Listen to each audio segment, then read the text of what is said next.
இயேசுவில் அன்புக்குரியவர்களே, ஆண்டின் பொது காலம் 17ஆம் ஞாயிறை சிறப்பித்துக் கொண்டிருக்கிறோம். இன்று இறைவார்த்தை ஆழமாக சிந்திக்க அழைப்பு விடுக்கிறது. கடவுளை ஆளுகிறவன் யார்? எனது கடவுளை ஆள முடியுமா? அகிலத்தை படைத்து இந்த அண்ட சராசரத்தை முழுமையாக வழிநடத்தி கொண்டிருக்கிற கடவுளையே ஆள முடியுமா? அது எப்படி? இது என்னடா ஒரு வேடிக்கையான கேள்வியாக இருக்கிறது. எல்லாம் படைத்த பரம்பொருளை ஆள இந்த மனித இனத்தால் முடியுமா? முடியும் என்று நிரூபித்து காட்டுகிறது இன்றைய வார்த்தை வழிபாடு. கடந்து சென்று சந்திக்கலாம் வாங்க. Praise the Lord. இயேசுவுக்கே புகழ், இயேசுவுக்கே நன்றி. இயேசுவில் அன்புள்ளம் கொண்டவர்களே, இன்றைய நாளில் இறைக்கரம் உங்களை தொடர்ந்து வழிநடத்த உங்களை முழுமையாக நான் வாழ்த்துகிறேன். புனித ஜான் மரிய வியானி ஜபத்தை பற்றி ஒரு ஆழமான ஒரு கருத்தை சொல்லி இருக்கிறார். கடவுள் உலகை ஆளுகின்றார், ஜபிக்க தெரிந்த மனிதனோ கடவுளையே ஆளுகிறான். கடவுளால் முடியாது என்று சொல்லும் போதிலும் ஜபிக்க தெரிந்த மனிதன் முடியும் என்று சொல்ல வைக்கிறான். எத்தனை அருமையான வார்த்தைகள்! யோவான் 2ஆம் அதிகாரம் 1-11 வரை. கானா ஊரில் திருமணம். திராட்சை ரசம் தீர்ந்து போய்விட்டது. என்னால் என்ன செய்ய முடியும் என்று ஆண்டவர் சொன்ன பொழுது, அவர் சொல்வதையெல்லாம் செய்யுங்கள் என்று ஒரு ஜெபத்தின் தன்மையை அன்று அன்னை மரியாள் எடுத்து வைக்கின்றார். இந்த உலகத்தில் எது முடியாது என்று நினைக்கின்றாயோ அனைத்தையும் முடிக்க வைக்கின்ற வல்லமையை தருவது ஜெபம் என்பதை வார்த்தை வழிபாடு இன்று சிந்திக்க அழைக்கிறது. அதைத்தான் ஒவ்வொரு முதல் வாசகமும் 2ஆம் வாசகமும் நற்செய்தியும் என்று நமக்கு எடுத்து வைக்கிறது. அன்புமிக்க சகோதர சகோதரிகளே, இன்றைய வார்த்தைகள் ஜெபத்தை மையமாக கொண்டிருக்கிறது. வாழ்க்கையிலே பல முறை உள்ளத்திலே எழும்புகின்ற ஒரு உணர்ச்சியும் நாம் பார்க்கிறோம். ஆண்டவர் பேசுகின்ற பொழுது பார்க்கிறோம். அவரது வார்த்தை நம்மை முழுமையாக வழிநடத்துகிறது. இதோ ஒரு உள்ளம் இவ்வாறு உரைப்பதாக என்று சிந்திப்போம். கேளுங்கள், உங்களுக்கு கொடுக்கப்படும் என்று உடைத்த ஆண்டவரே, நான் கேட்கிறேன். ஒரு முறை அல்ல, பல முறை கேட்கிறேன். 2 நாள்களுக்காக இணைந்து கேட்டுக்கொண்டிருக்கிறேன் என்று ஒரு உள்ளம் சொன்னதா?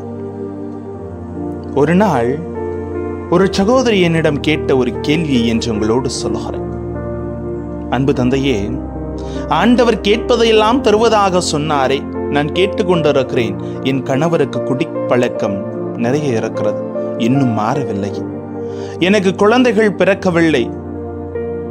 நான் அன்பில் தான் இருக்கிறேன், எல்லோருடன் பேசி விருந்துண்ணும் மகிழ்ச்சியாக இருக்கிறேன். ஆனால் என் உள்ளத்திலே மகிழ்ச்சி இல்லையே. இறைவா, நீ கொடுக்க மாட்டாயா என ஒரு முறை அல்ல, பல முறை நான் கேட்டுக்கொண்டிருக்கிறேன். கேட்ட போதெல்லாம் கொடுப்பதாக வாக்களித்த அந்த சொல் பொய்யா என்று புலம்பி அவர் கேட்கிறார். சற்று தடுமாறி வார்த்தையிலே நான் பின்தங்கி நின்று கொண்டிருந்தேன். இன்னொரு புறம் புலம்புகின்ற உள்ளத்தை நான் பார்க்கிறேன்.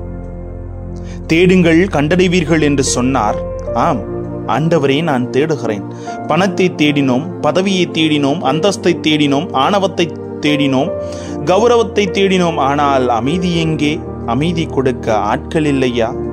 இறைவா, எல்லாம் இருந்தும் அந்த அமைதியின்றி தவிக்கின்றேனே, அந்த அமைதியை கொடுக்க மாட்டாயா?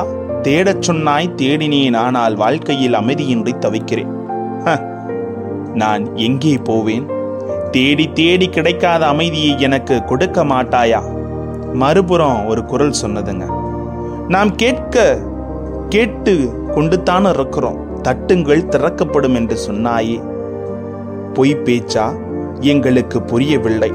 பலமுறை தட்டுகிறோம், அருகில் தட்டுகிறோம், ஆலயத்தில் வந்து தட்டுகிறோம், வீட்டிலே தட்டுகிறோம், முடிந்தவரை தட்டுகிறோம், திருப்பள்ளிக்கு வந்திருக்கிறோம், வருகிறோம், நுழைகிறோம், திருவுணவை அருந்துகின்றோம். வாழ்க்கையிலே எங்களுக்கு இருக்கின்ற வியாதி போகவில்லை. கேன்சர் இருக்கிறது, கழுத்து வலி இருக்கிறது, உடல் வலி இருக்கிறது, உள்ளத்தில் வலி இருக்கிறது. அந்த உள்ளத்தின் வலியை போக்க எங்கு மருந்து இருக்கிறது? சொல்லிவிட்டாய் ஒருபுறம், ஆனால் மறுபுறம் தவிக்கின்ற உள்ளத்தை பார்த்து கொண்டிருக்கின்றாயா? சொல்லால் செயலால் என்ற எண்ணத்தில் தான் ஆண்டவர் பேசிக் கொண்டிருக்கிறாரா? அமைதியான நிலையிலே உள்ளத்தில் ஒரு குமுறலுக்கெல்லாம் ஆண்டவர் இயேசு என்று பதில் சொல்லுகிறார். இந்த பதிலை நாம் கேட்க செல்வோம். இவற்றை கொடுப்பேன் என்பது, நீங்கள் கதவை தட்டினால் திறப்பேன் என்பது, நீங்கள் கேட்டால் நான் தருவேன் என்பது என்ற நிபந்தனையை கொடுக்கின்றார். எப்போது? நிபந்தனையை மறுத்துவிட்டு உள்ளத்திலே பலமுறை குமுறுதலைகளை கொட்டி கொண்டிருப்பதால் பயனில்லை. நமக்கு நிபந்தனை கொடுத்திருக்கிறார். அதுதான் எழுதப்பட்டிருக்கிறது வாழ்க்கையிலே. தாழ்ச்சியோடு, நம்பிக்கையோடு, விடாமுயற்சியோடு, அர்ப்பணத்தோடு இந்த 4 கூறுகளை நான் எடுத்து வைத்திருக்கிறேன் என்றால் அதை நீங்கள் கற்றுக்கொள்ள வேண்டும். அதை கடைபிடித்து காட்டுங்கள். நிச்சயம் ஆண்டவர் கொடுப்பார் என்ப உண்மையை தான் இன்று வார்த்தை வழிபாடு ஆழமாக சொல்லுகிறது. தாழ்ச்சி இறை வார்த்தையில் ஆழமாக நமக்கு சொல்லித்தரப்படுகிறது. ஏனென்றால் லூக்கா 18ஆம் அதிகாரம் 9-16 வரை வாசிக்கிறோம். இருவர் ஆலயத்துக்கு செல்லுகிறார்கள். ஒருவன் பரிசேயன், மற்றொருவன் ஆயக்காரன். பரிசேயன் செய்தது, ஆலயத்திற்குள்ளே வருகிறான், பெருமை கொண்டான். நான் அந்த ஆயக்காரனை போல இல்லை, நான் உமது கட்டளைகளை கடைபிடிக்கிறேன் என்று பெருமுறம் கொள்கிறான். ஆயக்காரனோ தன்னை தாழ்த்தி கொண்டு உம்மை உற்று நோக்க கூட நான் தகுதியற்றவன் என்று தன்னை தாழ்த்துகிற பொழுது அவனது ஜெபம் கேட்கப்படுகிறது. காரணம், தாழ்ச்சியுள்ளத்தோடு இறைவனை நாடுகிறான். இன்று நான் தாழ்ச்சியோடு இறைவனை தேடுகிறேனா? சற்று சிந்தித்து பார்ப்போமே. பணத்தால் அனைத்தையும் வாங்கிவிடலாம் என்ற உலகத்தில் இருக்கிற நாம் தாழ்ச்சி என்ற முதல் பாடத்தை வாழ்க்கையில் வைக்க வேண்டும். இரண்டாவது, நம்பிக்கை. அழகாக மத்தேயு 15ஆம் அதிகாரம் 27-28 சொல்லுகிறது. ஒரு பெண்மணி தனது மகளை ஆண்டவர் இயேசு குணப்படுத்த வர வேண்டும் என்று வருந்தி கேட்டுக்கொள்கிறார். அம்மா, பிள்ளைகளுக்குரியதை நாய்களுக்கு போட முடியாதே என்று சொன்ன பொழுது, தந்தையே, மேசையில் இருந்து விழும் துண்டுகளை நாய்க்குட்டிகள் தின்னுமே என்று அவள் நம்பிக்கையோடு ஆண்டவரை நோக்கி உற்று நோக்கிய பொழுது அவளது நம்பிக்கையை கண்டு ஆண்டவர் குணப்படுத்துவதை இன்று நமக்கு உணர்த்துகிறார். நம்பிக்கையினால் அனைத்தையும் சாதிக்க முடியும் என்று. மூன்றாவது, விடாமுயற்சி. விடாமுயற்சியோடு நாம் ஆண்டவரை நோக்கி நமது ஜெபத்தை எழுப்ப வேண்டும் என்பார்கள். மார்க்கு நற்செய்தி 10ஆம் அதிகாரம் 46-51 நமக்கு தெளிவுரைத்திருக்கிறது. ஆண்டவர் பின்பாக ஒரு கூட்டம் ஓடிக்கொண்டிருக்கிற வேளையில் அந்த வழியோரமாக அமர்ந்திருந்த அந்த பார்வையற்றவன் பர்த்திலேமேயு, எல்லோரும் அவனை அதட்டிய பொழுது கூட, தாவீது மகனே, எனக்கு மனம் இரங்கும், அவரை தொந்தரவு செய்யாதப்பா. அவர்கள் அதட்டிய பொழுது கூட அவன் உரத்த குரலில், தாவீது மகனே, எனக்கு இரங்கும் என்று கத்தி கூப்பாடு போட்டு விடாமுயற்சியோடு ஆண்டவரை கூவி அழைத்து அவன் ஆசிரை பெற்றுக் கொள்கிறான் அல்லவா? அந்த விடாமுயற்சி நம்மில் இருக்கிறதா? நான்காவது, அர்ப்பணம்.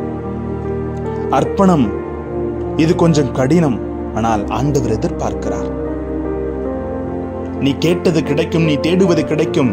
என்ன அர்ப்பணம் என்றால் அருமையான பல எடுத்துக்காட்டுகளை சொல்லலாம். மத்தேயு 26:39 வாசிக்கிறோம். உம் விருப்பப்படி ஆகட்டும், அது தான் அர்ப்பணம் என்று அன்னை என்று சொன்ன அதே வார்த்தை சாமுவேல் 1 சாமுவேல் 3:10 வாசிக்கிறோம்.